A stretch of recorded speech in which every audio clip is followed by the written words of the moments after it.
మనం అందరం జీవితాంతం ఆరోగ్యంగా ఉండాలని కోరుకుంటాం. దీనికోసం ప్రతిరోజు ధ్యానం, యోగా, వ్యాయామం వంటి అనేక రకాల శారీరక శ్రమకు సంబంధించిన కార్యక్రమాలు చేస్తుంటాం.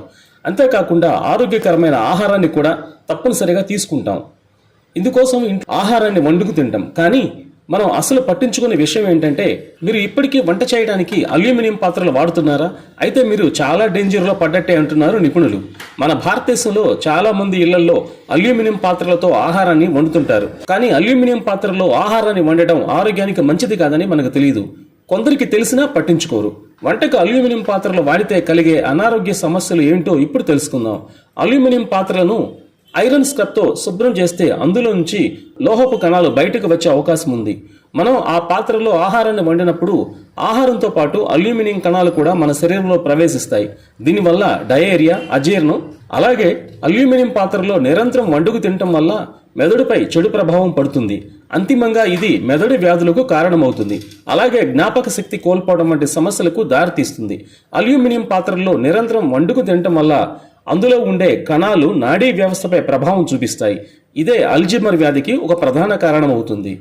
రోజు అల్యూమినియం పాత్రలో వండిన ఆహారం తినటం వల్ల అకస్మాత్తుగా విపరీతమైన అలసట వస్తుంది. ఇందులో వండిన ఆహారం తింటే పెద్ద ప్రేగుపై ప్రభావం పడటమే కాకుండా కిడ్నీలపై కూడా ప్రభావం చూపిస్తుంది అంటున్నారు నిపుణులు. ఇక అల్యూమినియం పాత్రలో వండిన వాటిని తినడం వల్ల క్యాన్సర్ వస్తుందని ప్రజల్లో విస్తృతమైన నమ్మకం ఉంది. అందుకే ఇప్పుడు ఈ అల్యూమినియం పాత్రలను వంటకు వినియోగించడం తగ్గించుకోవాలి. అల్యూమినియం పాత్రలు అతిగా వాడితే క్యాన్సర్ ముప్పు తప్పదని అప్పట్లో పెద్దవారు అనేవారు.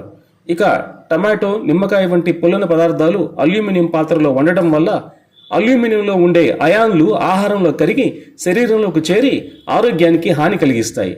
ఇన్ని రకాల అనారోగ్య సమస్యలు ఏర్పడతాయి కాబట్టి ఇక నుంచైనా వంట చేయడానికి అల్యూమినియం పాత్రలను చాలా తక్కువగా ఉపయోగించండి అంటున్నారు నిపుణులు.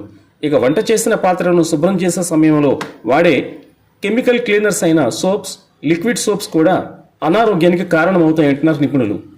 మనం మన పని తొందరలో ఈ సోప్స్తో క్లీన్ చేసి హడావుడిగా నీటితో కడిగి పెట్టేస్తాం. అయితే కడిగిన తర్వాత ఆ పాత్రలకి వదలని సోప్ రెసిడ్యువల్స్ ఉండే అవకాశం ఉంది. మీరు కడిగిన పాత్రల్ని మళ్ళీ నీళ్లు పోసి అటు ఇటు తిప్పితే నొరగలాంటి పదార్థం మీకు కనిపిస్తుంది. అందుకే సోప్స్తో పాత్రలు కడిగిన వెంటనే పొడి బట్టతో శుభ్రంగా తుడవండి. లేకపోతే ఆ సోప్ రెసిడ్యువల్స్ మనం వండే ఆహారంతో మిక్స్ అయిపోతుంది అంటున్నారు నిపుణులు. దీనివల్ల కొంతకాలం తర్వాత అనారోగ్య సూచనలు కనిపించవచ్చు. కాబట్టి వంట చేసే సమయంలో అత్యంత జాగ్రత్త వహించండి.